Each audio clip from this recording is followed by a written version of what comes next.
Go.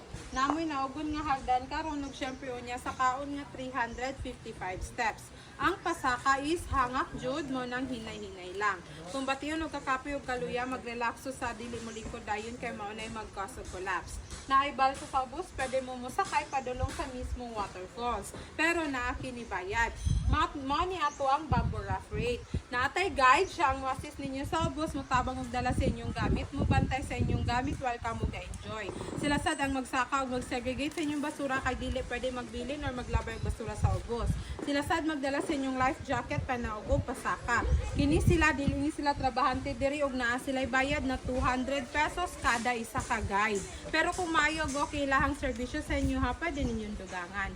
Once again, maayong buntag og welcome to Tinago Falls. Thank you. Tulo ka life jacket. Maligo. Pero bayad naman na siya basin mag-usabin yung hunahuna pag-abot sa ubos.